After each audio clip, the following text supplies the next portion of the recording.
Hi, welcome back to Global TV. I'm Ed, and our very special guest today is Brian HAGEMAN, a research scientist with Arizona State University and CEO of Deluge, Deluge Technologies. Right, Brian? That's correct. Yeah. I enjoyed my time at Arizona State University in the past as my adjunct research scientist position I had there. I'm still around ASU, continuing writing master's theses and stuff like that. That's great. Okay, tell me about your company, Deluge. It's been around a while. It's been sort of a toy for you, or has it been a way to work on your research projects and put them into business? Yeah, Deluge Technologies is my company here in Arizona, and we're licensed with my technology. My hydraulic engine technology is licensed into the company. So Deluge Technologies is the sole marketer and builder of this technology. And yeah, we've been building projects all over the world for 20 years. We've done full commercial projects. My best one that I like is in Kansas, where we use my engine to pump oil out of the ground, crude oil out of the ground, using my technology. It's an engine that runs on hot water, and it replaced the horsehead pump, the old horsehead pump that pumps oil out of the ground. We had our linear piston hydraulic engines on 9 wells that I drilled and pumped oil out of the ground for 18 months and sold oil to the local refinery there. So, and, that's in crude oil business, in the energy business.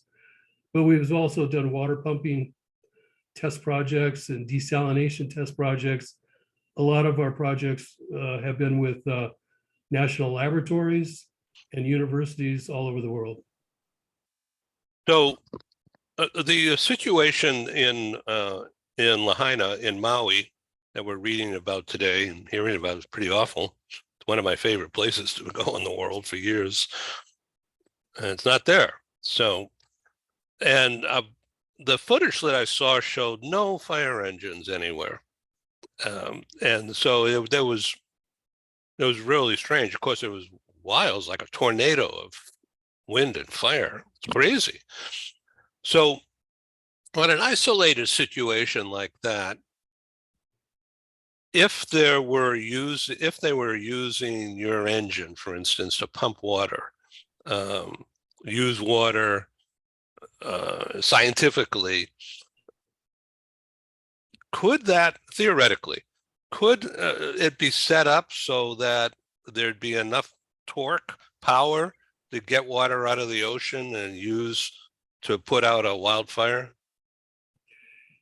Yeah, the short answer is yes. We could. I mean, we could build by the shore big pumping stations for emergency use, and build pipelines into urban areas or rural areas, wherever there's houses, and have kind of a big sprinkler system set up.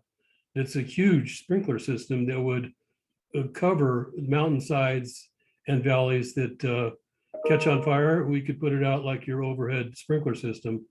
It's a big project, but in today's world and the future for the next 15 years, it's going to get hotter. There's going to be more fires, and it might be a smart thing to do to put in these fire extinguisher systems that we could pump salt water out of the ocean and put out fires.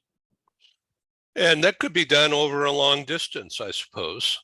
I mean, that, like, for instance, that's, God forbid, the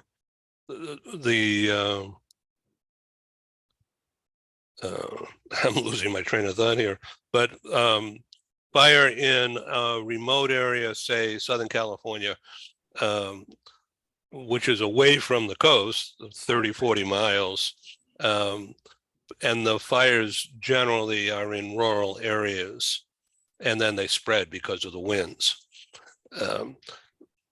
Something that's far off and far out like that, is that just pipe dreaming? Or just, is that part of the realm of possibilities. Well, yeah, it depends on how far you want to take the technology. Technically, it's possible. Engineering wise, it's possible. It's a huge amount of work to put in pipelines for emergency use, especially emergency use fire suppression pipelines. It can be done. And if it's in a far away from the ocean, there's aquifers underground. We would drill wells and pump water out of the ground that we'd use for putting out fires, not from the ocean. If you're on an island close to the ocean, that's great. But yeah, back in Riverside, inland counties, yeah, you'd want to use the aquifer water or some close by lake water. Well, that's really interesting. Okay, so you're in Metro Phoenix region, which is of course desert, and yet there seems to be an abundance of water underground, not just in the Colorado River, but the aquifers. And you and I have had a discussion in the past on Global TV about, for instance, in the Buckeye area, which is a vast flat plain. And when I drive up I-85 there, you know, going from Gila Bend up to 10, it's agricultural for miles and miles and miles. And you had told me in the past that they grow grass and fertilizer, but not much else because of the brine, the salt content. That's still an issue and a problem, right? Oh, yeah. In Arizona, we've got a lot of freshwater aquifers, clean water aquifers that you can drink from. But there's a lot of salty aquifers, brackish water aquifers, and especially in Buckeye is a big area that underground, all their water is salt water unless you go really deep. You can find drinking water. But then even the canal water above ground that feeds all the farms that you see is a low quality water. They can't use it for human consumption or grow crops for human consumption. So they grow alfalfa. That's what you see is all the farms that growing alfalfa. It's used as feed for cattle on the ranches in Arizona. So we can grow a lot, but that saltwater aquifer that's below, yeah, that's one of the things my engine can do is pump that salt water and bring it up to high pressure and run it through reverse osmosis membranes that takes the salt water out. And then we use that salt water internally for our thermal storage blocks. We have these Adobe salt thermal storage blocks that store thermal heat from the sun. And so we use that salt, but yeah, we could take the salt out of that water. It's a huge resource that's not being tapped into at all. Well, sounds like an opportunity. Yeah. And I'm working with we're doing a site selection process right now, going around looking at different sites that would be suitable. I want to find about 6 sites in the Buckeye Valley to put my desalination stations at, and we're working on site selection, talking to landowners, farmers, ranchers, and manufacturers there in Buckeye area. Fascinating. I happen to have just drove through that area maybe 6 weeks ago. We drove over from San Diego to visit properties in Paradise Valley. Okay, so let's talk about you and how you found a pathway years ago that led you to where you are today. You know, about the science that you're working. Okay, the science started. I was living in Saudi Arabia, building a huge petrochemical facility for Aramco. I was working for Fluor in Southern California. And Aramco was building this huge coal gasification or the natural gas gasification project. And my job was engineering construction. I had to go out and test these gigantic pipelines. And to test them, we'd fill them with water, 100%, get all the air out, and then pump it up to 1,000 PSI, and then get the inspectors out there and show that it's leak proof, pressure worthy, leak proof, everything looks fine. So we can turn it over to the operators. And during that time, we'd have these huge pipelines, steel pipelines full of water in the heat, Saudi Arabia heat that gets up to 125. And it would heat up the steel and heat up the water, and our pressure gauges would start creeping up. And then it'd actually start going up too high, and we'd have to open a valve and let pressure out to get it back down to our pressure test pressure. And I realized that, hey, there's an energy force inside of liquids that can cause this increase in pressure that needs to be harnessed. So that's how I used that phenomenon that I ran into during testing in Saudi Arabia as the basics for my hydraulic engine and how it works under liquids in a closed container, expanding and pushing pistons, a 4-cylinder engine to turn a crankshaft. So it all started back then, a long time ago when I was young, working in Saudi Arabia. It was, for me, a great opportunity, great job.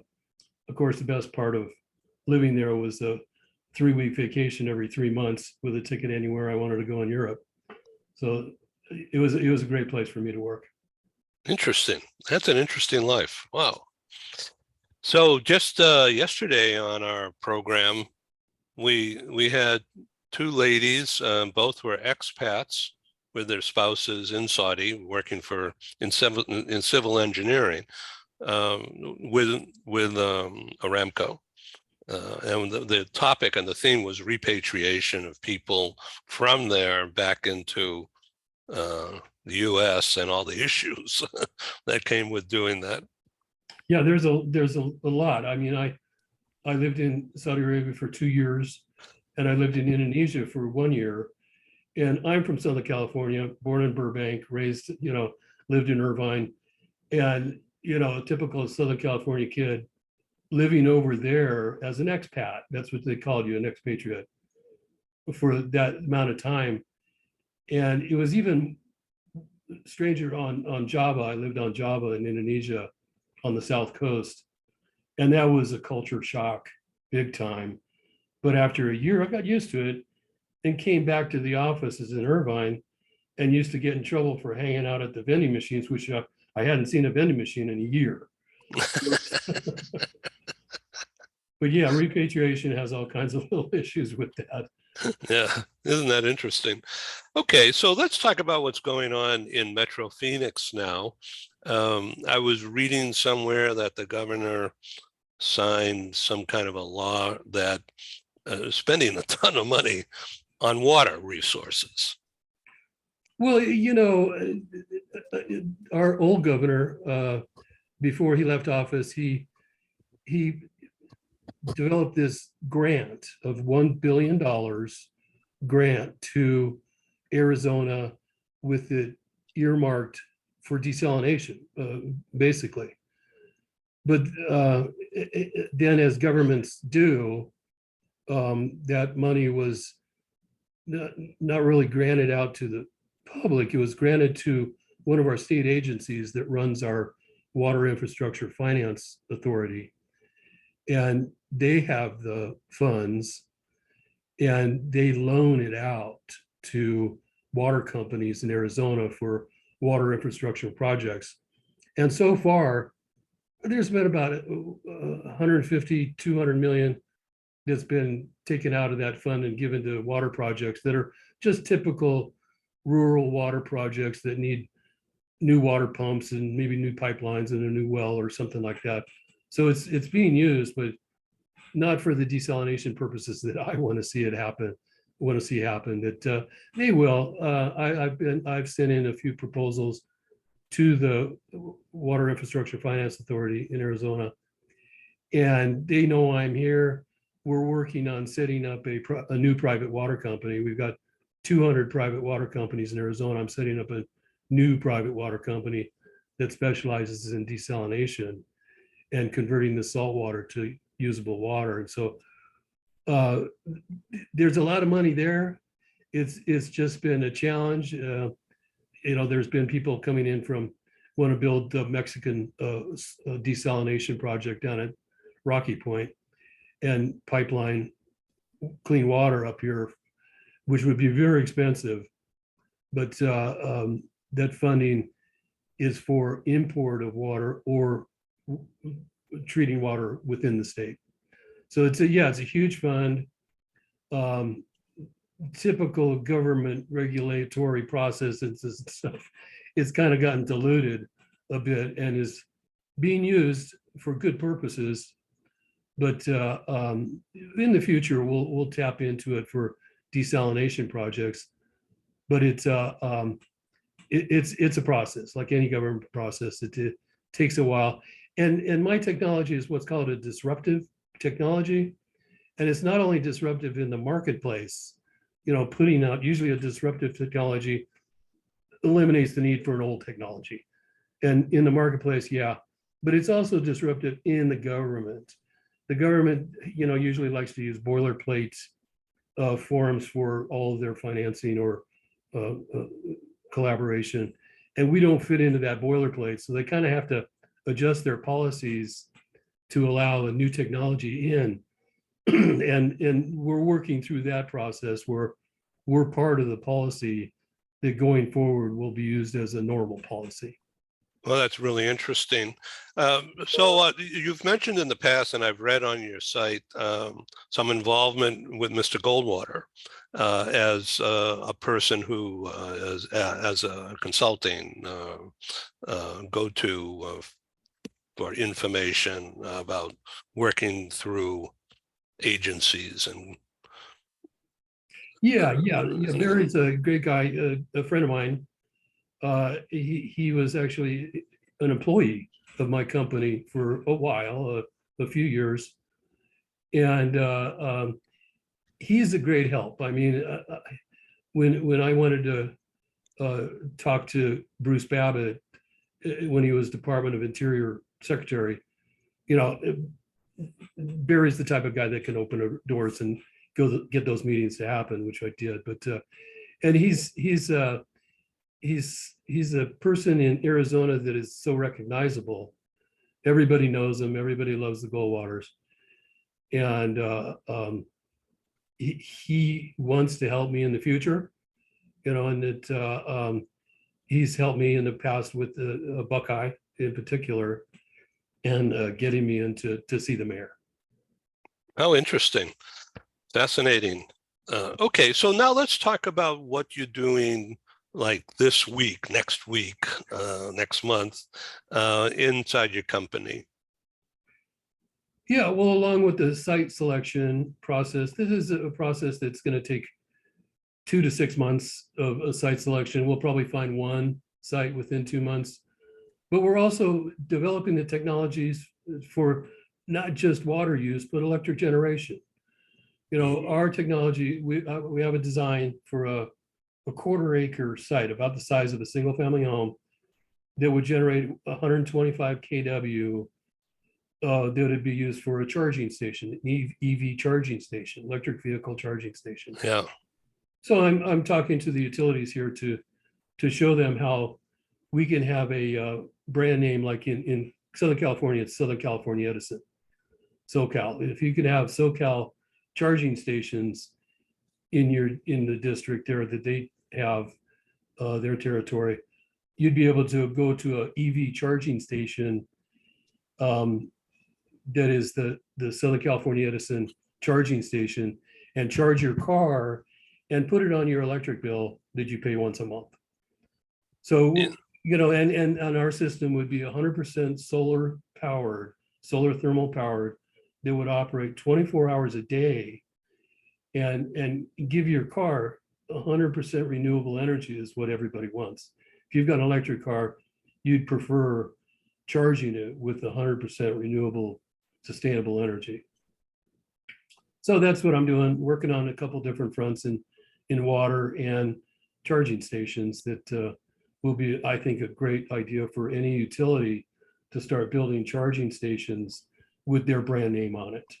Well, it's big news and big money and a lot of interest, that's for sure. So thanks for being on this talk show again, Brian HAGEMAN, and I welcome you to come back and keep us all informed.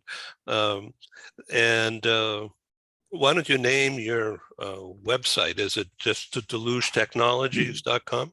Well, it's No, delugeinc.com, Deluge. DELUGEINC.com, or you can go to brianhageman.us. brianhageman.us is my career bio. Talks about Saudi Arabia, talks about Indonesia, and everything in between. Great. Thank you, sir. Bye-bye. Thank you. Take care. Thanks.